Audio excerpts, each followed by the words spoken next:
Vos cumprimento no doce nome de Jesus.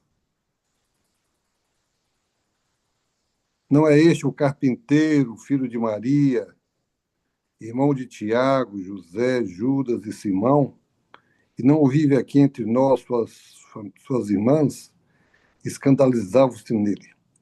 A mensagem de hoje é: Jesus tinha irmãos que o criticavam, Jesus orava por eles, e eles se converteram e se tornaram líderes da igreja. O que eu quero dizer com isso, irmãos, é que nós temos que ter cuidado, porque muitas vezes nós esquecemos de orar pelos nossos irmãos, pelos nossos familiares. E então essa é a mensagem desta manhã. É um prazer estar participando aqui diretamente neste grupo de oração. Eu digo diretamente pelo fato que indiretamente eu ajudo minha esposa a algumas coisas, né? Goal Six tem 5 letras. Six é número 6.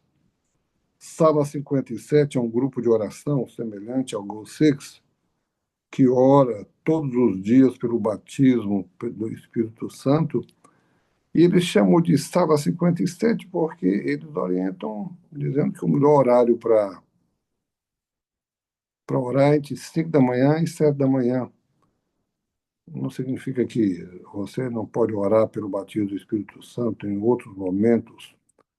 Eu, quando me levanto, a primeira coisa que faço é colocar o joelho no chão e pedir a Deus o batismo diário do Espírito Santo. Quando nós oramos pelo batismo do Espírito Santo, nós somos levados a termos uma vida mais consagrada no trabalho, pela salvação das outras pessoas e pela salvação, a nossa própria salvação. Temos certa dificuldade de levar pessoas a Cristo. É verdade. Muitas vezes a gente dá estudo bíblico, as pessoas não se convertem, não aceitam. Muitas vezes fazemos campanhas evangelísticas, dificuldades. Então, irmãos, nós temos que cuidar daqueles que estão no aprisco, daqueles que estão no rebanho do Senhor Jesus. Isto é, que somos nós que vivemos a nossa vida cristã diariamente. Certa feita, eu levei a minha esposa à residência da irmã Roseli, essa grande missionária deste grupo, e ao chegarmos lá, fomos calorosamente bem acolhidos. O Donald, o esposo Donald, estava lá, era verão, era muito quente, e ele estava lá com uma garrafinha de água mineral, água fresca.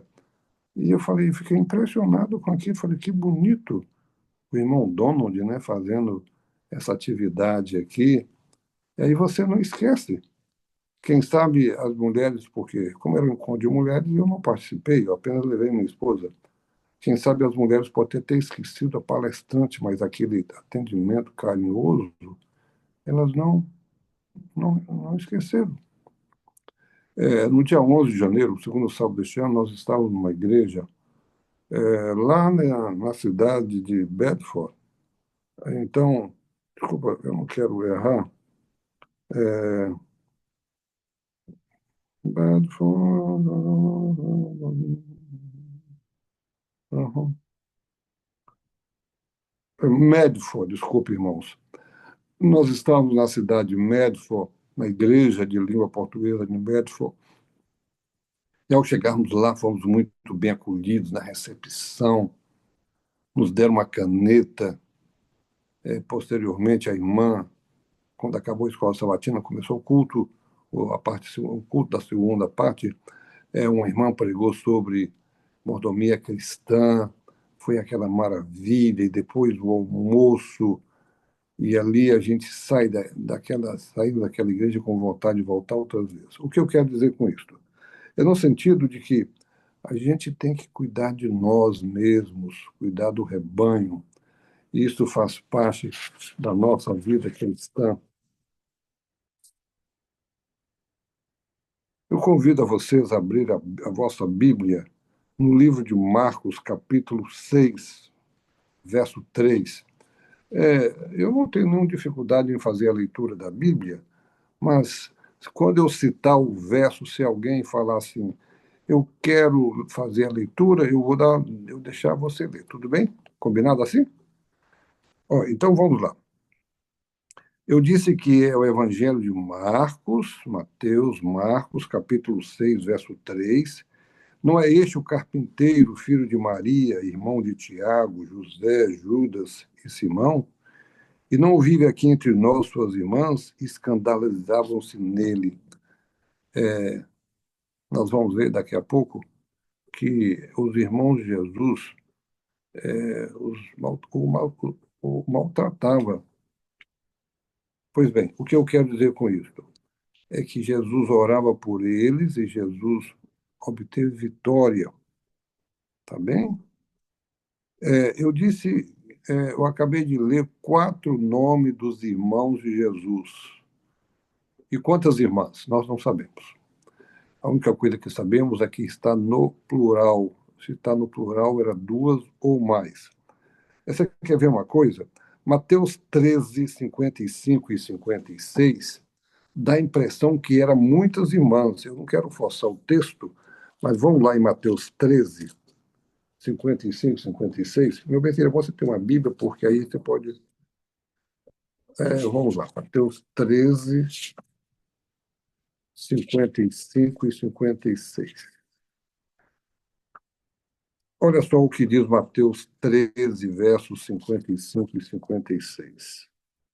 Não é este o filho do carpinteiro? Que carpinteiro é esse, irmão? José. Não se chama sua mãe Maria e seus irmãos Tiago, José, Simão e Judas? Não vive entre nós todas as suas irmãs? De onde lhe vem, pois, tudo isso? Eu disse para você que eu não posso forçar o texto, mas dá a impressão que todas as suas irmãs é mais de 2. Tudo bem, então? Vocês estão acompanhando o raciocínio? Ok. Então, nós vamos ver o seguinte, que, esses irmãos de Jesus não eram convertidos. Nós não sabemos quantos eram convertidos e não sabemos quantos não eram. Mas dá a impressão que não eram convertidos. E se tinha algum, vamos chamar de 6, 4 irmãos citados, e irmãos, 2 irmãs, 6 irmãos. Lembra Gol Sex, né? 6. Ok. Então vamos lá.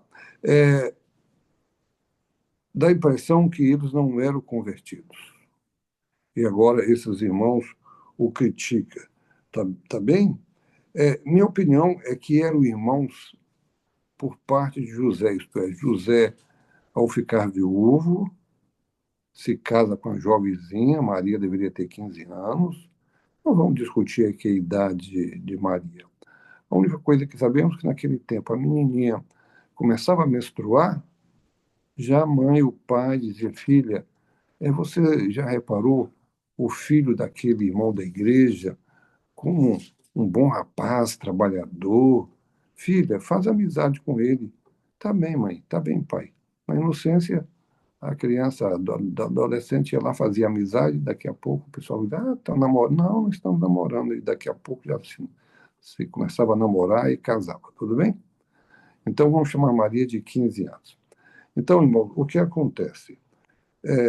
Jesus vai, perdão, Maria vai e se casa com José, que era um viúvo que tinha filhos. Mulher corajosa essa Maria, né? A Virgem Maria sempre, ela foi uma mulher maravilhosa. Pois bem, veja que Marcos capítulo 3, versos 21, vamos ver Marcos capítulo 3, verso 21, eu insisto um pouquinho para vocês levantarem a mão, para vocês disserem, não, eu leio, aí você vai poder fazer a leitura, você vai poder participar dessas leituras, tá bom? Marcos 3, 21, estou terminando aqui as páginas do livro de Mateus, e já vou entrar em Marcos 3, 21. Nisto chegaram sua mãe, perdão, 21. E quando os parentes de Jesus ouviram isto, saíram para o prender, porque diziam, está fora de si. Ouviu o quê? Basta você voltar ao verso 20. Então ele foi para casa, não obstante a multidão afluiu de novo, de tal modo que nem podia comer. É, aí, quando chegaram essa história aos ouvidos dos irmãos de Jesus, eles não gostaram. Vamos ver o que diz a irmã White. Você pode falar assim: ah, o original, irmãos, é do mesmo útero. Ok. Pessoas que não conhecem, que não estudam a teologia, não estou criticando os irmãos evangélicos, mas eles dizem que Maria era filha, perdão, era mãe de Jesus e desses jovenzinhos citados, os nomes dos 4 jovens e depois o nome e a relação das meninas, muitas irmãs. Ok, naturalmente, nós não estamos aqui discutindo, nós não estamos batendo martelo, dizendo que estamos certos. Por que, que nós não estamos batendo? Não podemos. De outro lado, porque temos tanta certeza que era o filho de José. Pelo espírito de profecia. Quando a gente abre o livro O Desejar de Todas as Nações, na página 321, está escrito assim: os filhos de José longe estavam de ter simpatia pela obra de Jesus. A irmã White não está dizendo que eram irmãos de Jesus. A irmã White está dizendo que eram filhos de José. Repetindo, os filhos de José longe estavam de ter simpatia pela obra de Jesus. As notícias que lhes chegavam aos ouvidos acerca de sua vida e trabalhos enchiam-nos de surpresa e terror. Ouviram que dedicava noites inteiras à oração, que durante o dia era oprimido por um grupo grande de pessoas e não se permitia nem sequer tempo para comer. Isso chegou aos ouvidos de seus irmãos, resolveram persuadi-lo ou constrangê-lo. Repare, como eram críticos. Eu vou repetir. Diante daquela notícia, eles resolveram persuadi-lo ou constrangê-lo e deixar esse método dizendo assim, deixa esse método de trabalhar, você trabalha demais, você é muito consagrado, para que isso? Constrangê-lo e deixar esse método de trabalho. E induziram Maria a unir-se a eles, pensando que, em vista de seu amor por ela, poderia conseguir levá-lo a maior prudência. Irmãos, é isso que é o texto de Espírito de Profecia que nós cremos, que nós, como adventistas, tá abertamente dizendo que não eram filhos de Maria. Eles foram lá e procuraram Maria. Maria, olha, por favor, diga para o seu filho para parar com isso. Ele tá doido, ele trabalha demais, é perigoso ele não ter muitos anos de vida, porque ele trabalha demais, fica de noite orando. Por que, que eram filhos só de José? Pelo fato de que criticavam, tá bem? Jamais um filho mais novo iria criticar o irmão mais velho. Se Jesus foi o primeiro, e se esses jovenzinhos aqui eram filhos de Maria, eram filhos mais jovens, mais novos. Então, irmãos, nós temos que ter muito cuidado, tá bem? Porque a gente não pode ficar criticando uns aos outros, criticando os irmãos. Eu, por exemplo, eu sou filho de uma família próspera. Quando eu falo prosperidade, irmãos, é a verdadeira prosperidade. Somos 6 irmãos, o mesmo pai, a mesma mãe. Desde pequeno estudamos na escola adventista. Hoje somos todos formados. Hoje, todos na igreja, graças a Deus. O que eu quero dizer com isso? Eu quero dizer que somos 6 irmãos e o mais velho temos total consideração, respeito e carinho por ele. Estamos em século XXI. Se no século XXI os mais jovens têm respeito pelos mais velhos, e naquele tempo? Muito mais, tá bom? Ok. Jesus orou. Será que eles se converteram? Por favor, eu gostaria que alguém lesse Atos 12, 17, tá bem? Atos 12, 17 vai contar a história que o irmão Pedro foi liberto da prisão e quando ele chegou à casa, onde os irmãos oravam pela sua libertação, ele falou do irmão Tiago. Nós vamos ver o primeiro que se converteu é o Tiago, ok? Não é o Tiago, filho de Alfeu. No Novo Testamento, nós temos dois grandes líderes chamados Tiago. Vamos lá. Me sozinha ler, então, Atos, Atos 12, 17, por favor. Atos 12, 17. Leia, então, pastor. Ele, porém, fazendo sinal com a mão para que se calassem, descreveu como o Senhor havia tirado da prisão e disse: Contem isso a Tiago e aos irmãos. Então saiu e foi para outro lugar. Naturalmente, você já ouviu o sermão sobre este milagre que perdão, que Pedro sofreu, né? Que Jesus retirou Pedro da prisão, e até a história de Rode, aquela criada. A igreja estava orando, pedindo a libertação de Pedro, e quando Pedro é liberto, a igreja não acreditou. É interessante, até engraçado essa história, né? Ok, então vamos lá. Pedro chega, levanta a mão, pede silêncio e disse, irmãos, Jesus mandou os anjos, eu fui liberto, e, e ele cita Tiago. E este Tiago era irmão de Jesus, por pai de José. Eu disse que nós, na liderança da igreja, nós temos dois Tiagos, né? Tiago, irmão de Jesus, e Tiago, filho de Alfeu, perdão, de Zebedeu, e ele foi discípulo de Jesus. Quando você abre lá entre os discípulos de Jesus, está lá o nome de Tiago, filho de Zebedeu, e ele foi martirizado no ano 44 da nossa era cristã, isto é, depois de Cristo. Então não pode ser este Tiago.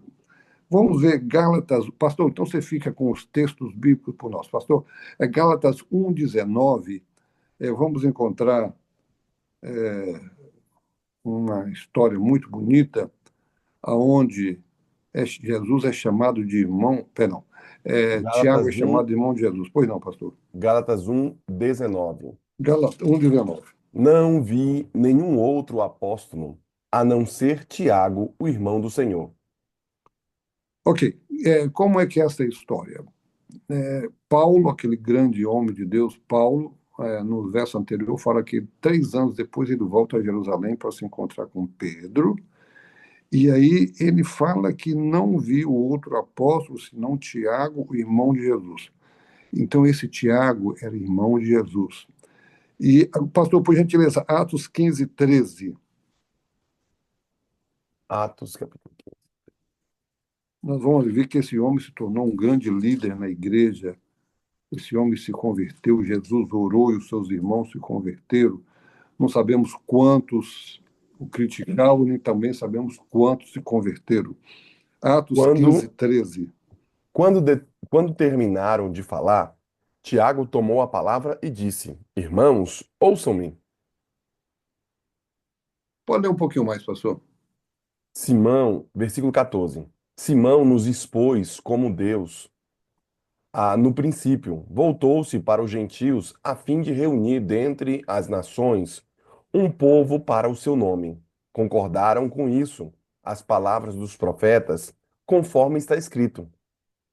Depois disso, voltarei e reconstruirei a tenda caída de Davi, reedificarei as suas ruínas e a restaurarei, para que o restante dos homens busque o Senhor e todos os gentios sobre os quais tem sido invocado o seu nome declarem o Senhor que realizará essas coisas.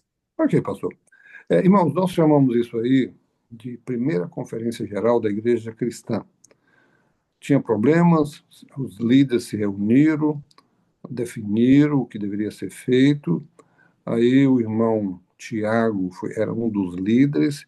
Então, só para mostrar para vocês que Jesus orou pelos irmãos e eles se converteram. Vamos lá, Judas, verso 1. Muitas vezes nós somos tentados a dizer Judas, capítulo 1, verso 1.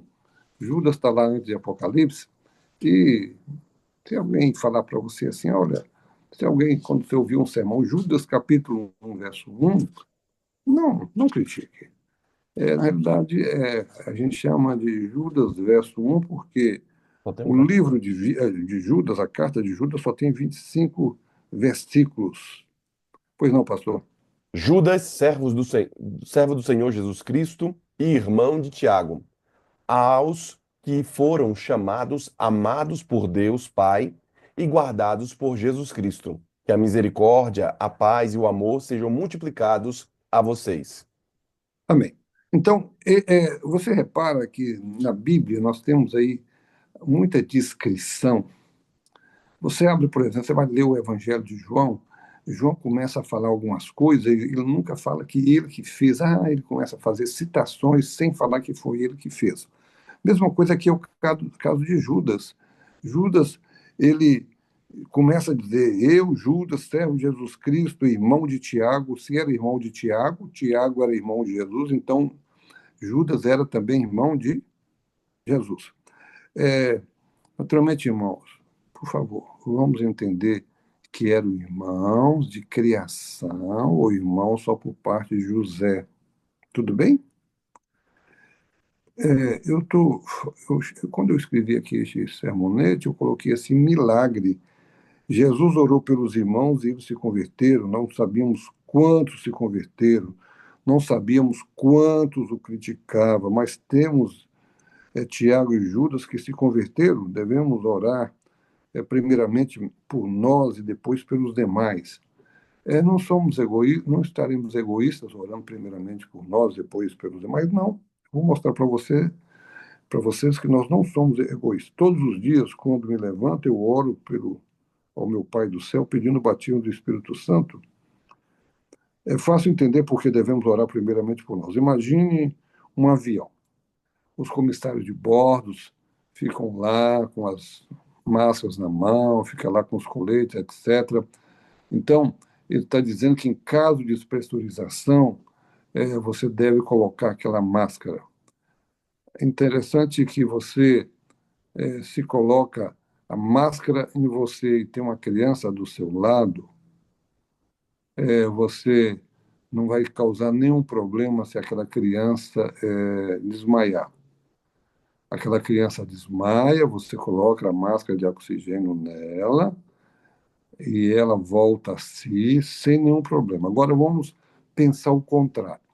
Essa criancinha, você vai atender a necessidade da criancinha. Essa criancinha, então, ela recebe a máscara e daqui a pouco você desmaia por falta de oxigênio. Essa criança que está do teu lado, ela entra em pânico. Vocês estão entendendo, né? Nós que gostamos de andar de avião, a gente cansa, muitas vezes você cansa, né? Ok. Então, vamos ver. Então, irmãos, nós temos que orar primeiramente por nós. Por que que eu digo isso? Veja bem, muitos oram e choram pelos parentes que estão fora da igreja e fica lá se lamentando. Eu deveria ter sido melhor cristão, melhor cristã se eu tivesse sido, meus parentes não teriam saído da igreja. Lá na frente você vai ver que enquanto você orava pelos parentes que estão fora da igreja, você não tinha uma vida cristã tão boa. Você cometia erros. E você se arrepende de não ter se consagrado, não ter jejuado e orado. Então, nós temos que ter muito cuidado, porque os pecados do passado, as pessoas ficam remoendo, pedindo perdão todos os dias. É uma ofensa a Deus. É quando você pede perdão mais do que uma vez, ele já perdoou. Os meus pecados foram lançados no fundo do mar. E é perigoso ficar lá querendo pescar esses pecados. E lá, os nossos pecados estão lá nas Fossas Marianas, ao sul, lá das Filipinas, que é 10, 11 mil metros de profundidade. Então nós temos que ter muito cuidado, tudo bem? Vamos lá. Eu escrevi assim: se, em contrapartida, se orarmos por nós, suplicando o batismo diário do Espírito Santo, vamos crescer na graça, poderemos perder os parentes, podemos pedir perdão aos parentes, dizendo: no passado errei, não sendo cristão verdadeiro, peço perdão e saiba que eu te amo muito, estou orando por mim e por você todos os dias. E muitas palavras, irmãos, não resolvem. Nós temos que viver o nosso cristianismo na prática, nos agarrando a Jesus e pedindo a Ele a misericórdia. Bem, João 19, 26 e 27, pastor, por gentileza, nós vamos ver um fato que me convence 100% que Jesus não tinha irmãos por parte de Maria. Evangelho de João, capítulo 19, versos 26 e 27. Diz o seguinte: quando Jesus viu a sua mãe ali e junto dela o discípulo a quem ela amava, disse à sua mãe: Mulher, aí está o seu filho. Depois disse ao discípulo: Aí está a sua mãe. Daquela hora em diante, o discípulo a quem recebeu em sua casa. Bem, vamos lá. Se Jesus tivesse outros irmãos, Jesus não teria pedido a esses outros irmãos para cuidar da mãe? Pelo fato de Jesus ter tido esses irmãos, que nós chamamos de irmãos de Jesus, eram filhos de José, José já tinha falecido, quem sabe até alguns dos irmãos já teria falecido. Jesus iria chamar um dos irmãos e falar assim: ó, cuida da tua mãe, miserável. Vocês estão entendendo? Não ia pedir um jovenzinho. Nessa época, João deveria ter cerca de 20 anos, ele iniciou o ministério dele com cerca de 17 anos. Então, irmãos, eu quero dizer isso para vocês. Eu concluo dizendo que existe esperança para todos os pecadores, inclusive para Erif Antunes. Eric, né? Tira o K e põe F. Erif. Inclusive para Erif Antunes, tá bem? Em 4 de agosto de 1725, lá na cidade de Wapping, na Inglaterra, nasceu um lindo menino, loirinho, de olhos azuis, e colocaram o nome desse menino de John Newton. Só que, infelizmente, esse menino não seguiu os passos daquilo que os pais queriam para ele, e ele se tornou um homem muito mau. Esse menino muito mau cresceu, tornou-se um homem mau, ia à África, chegava lá, comprava escravos, levava para outros países, ele fazia maldade com os escravos, ele era um chefe arrogante. E um belo dia, aquele navio em alto mar sofreu uma grande tempestade e quase que o navio afundou e matou todo mundo, e naquele desespero ele se entregou a Jesus. Se entregou a Jesus e ele se tornou um pastor anglicano, e ele agora se consagra às coisas de Deus. E ele escreveu um hino chamado Amazing Grace, Preciosa Graça. Este hino, um dos mais bonitos, tá bem? Eu escrevi aqui algumas coisinhas sobre este livro, sobre este hino. Este hino está no Hinário Adventista, página 115, tá bem? Este homem era tão mau e alguém orava por ele, ele se converteu. E nós agora vamos ouvir este hino, executado por um rapaz chamado Samuel Antunes, filho da Marlene e do Erif, tá bem?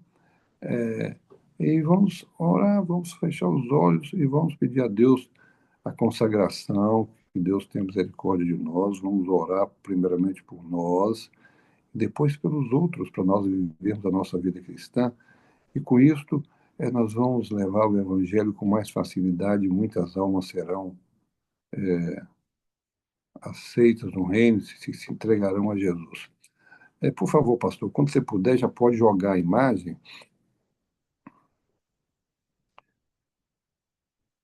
Bom, enquanto a imagem não chega, deixa eu continuar falando. Ok, que coisa. Então vamos lá. Oremos enquanto a gente ouve esta música. Irmãos.